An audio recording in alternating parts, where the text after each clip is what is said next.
Yeah.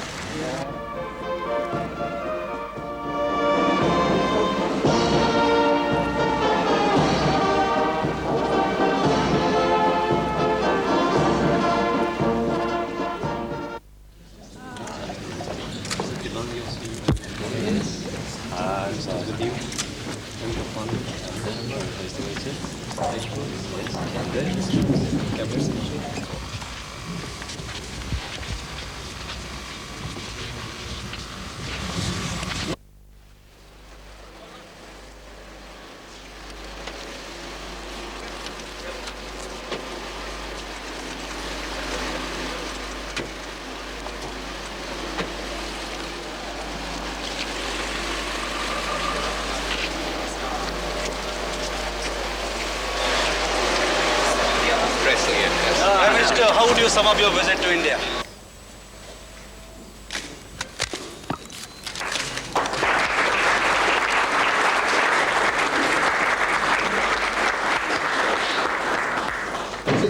Please sit down, sir. Please sit down.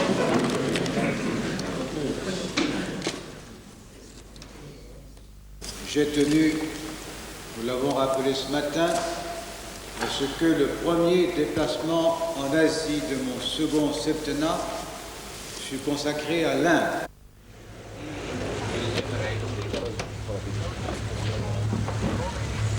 Good morning.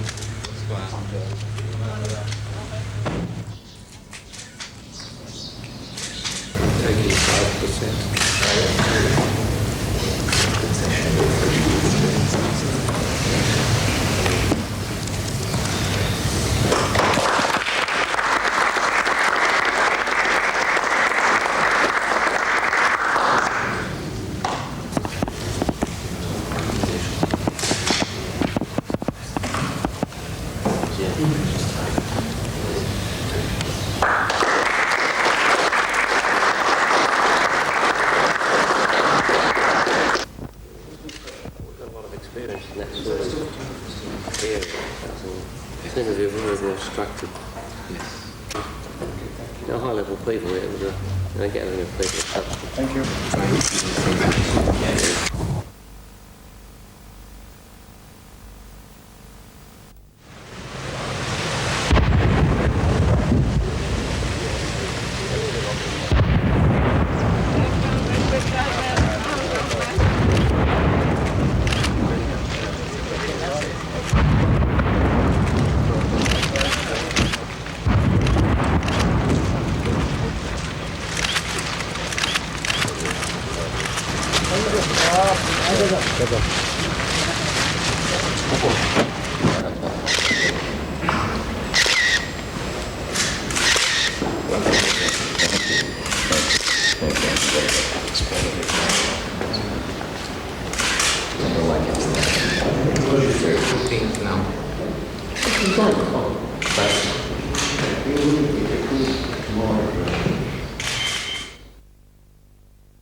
Prime Minister. Welcome. How are you? Welcome. Good to see you. Hello, how are you?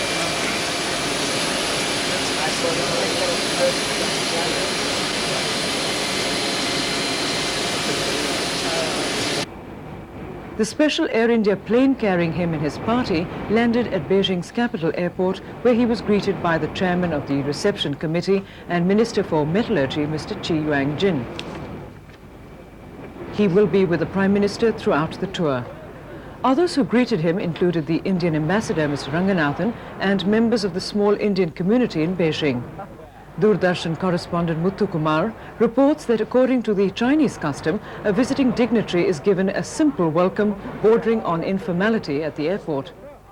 A warm welcome awaits the Prime Minister later during the day at the Great Hall of the People by the side of the historic Tiananmen Square.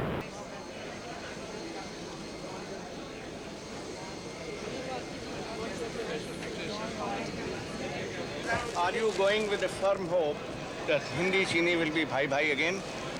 With a lot of hope. And what specific steps you feel will be discussed which will bring better times in this region? The first is to break the gap that has built up and to breach that gap. To talk about the important issues. The most important issue between our countries is the border. We will definitely talk about it. Pakistan? We will talk about regional problems, international problems, how we can improve bilateral relations and cooperation. And we're looking forward. 34 वर्ष के बाद की यात्रा है आपकी, इससे क्या-क्या उम्मीदें आप लेके जा रहे हैं? उम्मीदें अच्छी हैं, वातावरण अच्छा है, दोनों देशों में मुझे लगता है कि जो मूड बनी है वो हमारे दोस्ती बनाने के लिए मूड बनी है। जो समस्याएं खड़ी हो गई हैं बीच में उन्हें हल करने के लिए, लेकिन समस्याएं गंभीर हैं, पुरानी हैं, ऐतिहासिक हैं, आसानी से हल नहीं होंगी। दोनों मजबूती से काम करेंगे, पॉलिटिकल विल होगा तो हम कर पाएंगे। Thank you. Mr. Gandhi was given a warm send-off at the airport by his cabinet colleagues, members of parliament and other dignitaries.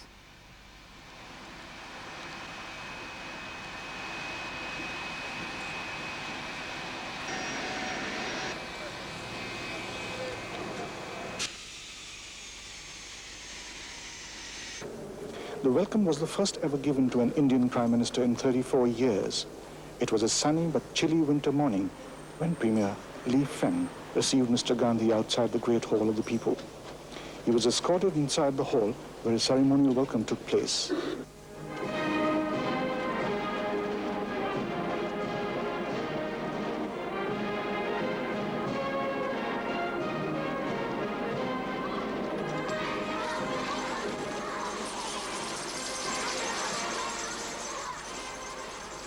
The national anthem echoed here for the first time in 3 decades. मैंने 1954 में आपके नाना जी के दर्शन किए थे और 1984 में आपकी माता जी के दर्शन किए थे और आज आपके दर्शन किए। मुझे बहुत खुशी हुई। हिंदी कॉन्फ्रेंस मुझे भी बहुत खुशी हुई है। अच्छा, मैंने तो तुलसीदास के रामचरितमानस का अनुवाद किया है और जो मैंने आपको भेजा था आपको मिल गया। मिला। अच्छा, बहुत शुक्रिया।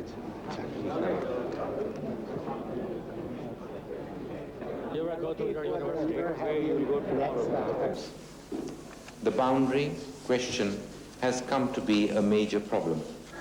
It touches upon the sentiments and feelings of our people. We do understand that it also touches upon sentiments and feelings in China. We must find an enduring solution to the problem based on an understanding of each other's point of view, which will be in our mutual interest and to the benefit of both our peoples. Meanwhile, there is need of peace and tranquility in the border areas. We are confident that the boundary question will be settled amicably. It must be settled within a realistic time frame. India is prepared to... I represent a new generation in India. I was but a boy at the heyday of Sino-Indian friendship. I was still a young man when differences were converted into conflict. I have grown in a world which has not benefited but only disadvantaged by the estrangement between India and China. I have come to office with the firm conviction that between ourselves we must make a new beginning. I am heartened that the Chinese leadership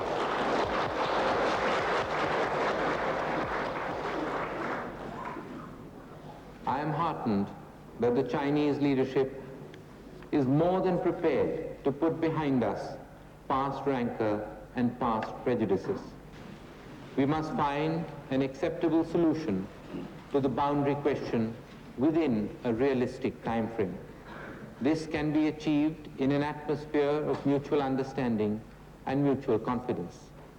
The border issue is a complex one, touching as it does upon the emotions and sentiments of our people. These aspects have salience in China too. We are determined to move in this direction. It is important that while we search for a solution, peace and tranquility are maintained in the border areas. I have every hope that during this visit, we will, together with our Chinese friends, build a better political climate for the solution of the border issue. This visit has given us an opportunity to resume dialogue at the highest level. This dialogue had remained suspended for much too long. Good morning. Good morning. Good morning.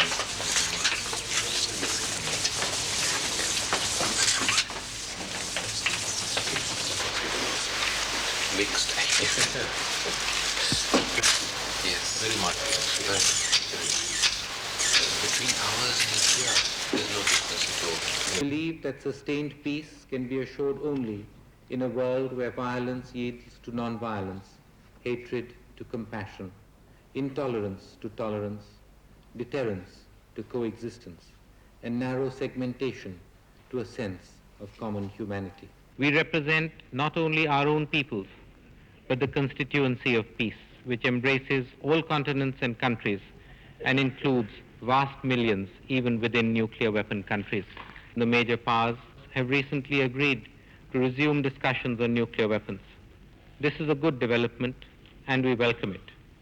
We want these negotiations not to be confined to ways of dealing with only the consequences of improvements in capacity and delivery systems. They must ultimately address themselves to the basic objective, which is the elimination of all nuclear weapons. Furthermore, the discussions and agreements should be more than bilateral. They must apply to all possessors of nuclear weapons. Otherwise, the peril remains open. We are gathered here today defending ourselves, not with weapons, but with words. We will not defend ourselves with war.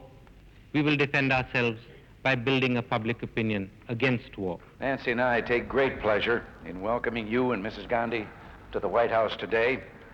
We Americans place great value on India's friendship. Our shared democratic ideals serve as a bridge between us. Mr. Prime Minister, you'll find that we respect India's non-alignment and recognize the pivotal role your country plays in South Asia. We are supportive of your efforts and those of others in South Asia. We do overcome past animosities in seeking stability, security, and cooperation in the region. Our countries have areas of disagreement, yet these are opportunities to prove our mutual goodwill by discussing our differences forthrightly. We do so with confidence because we're convinced that our fundamental areas of agreement far outweigh the differences of the moment. Mr. President, Sonia and I are honored and delighted to be here. I bring you, to Mrs. Reagan, and to the warm-hearted people of the United States, the Indian people's greetings and friendship. The United States and India have been developing a tradition of working together. If my visit strengthens that tradition, it will have given further substance to what is, in any case, one of the most important and one of the most pleasantly rewarding of journeys. Mr. Speaker, Mr. President, distinguished members of the US Senate and House of Representatives. 36 years ago, my grandfather, Jawaharlal Nehru, the first Prime Minister of free India, stood here, the highest forum of the great democracy of the United States of America, to convey the greetings of the people of India and to offer friendship and cooperation in the pursuit of justice, liberty, and peace. This morning, I have the honor to reaffirm that commitment.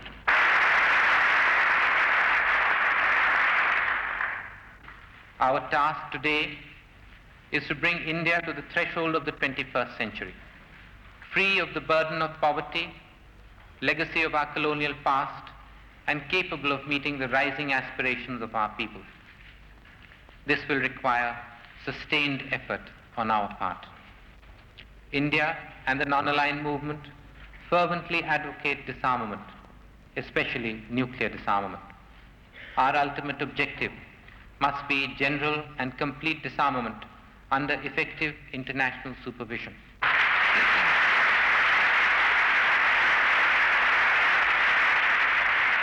Millions of poverty-stricken people in Asia, in Africa, and in Latin America are denied fulfillment of basic human needs. Even today, starvation is a stark reality in some parts of the world. The ravaged faces of men and women and children seeking food are an indictment of the existing world order. The great moral paradox of want amidst plenty is yet to be resolved. It is in this larger perspective that we have to consider the role of the ILO. What we do here must relate to the major issues of our time. Else, our work and our achievements will not endure. We in India believe that the crisis of our age can be resolved only through a renewal of commitment to the principles of the UN Charter. The ILO, the oldest representative of international cooperation, is a most appropriate forum for us to reaffirm that faith on which the United Nations was founded.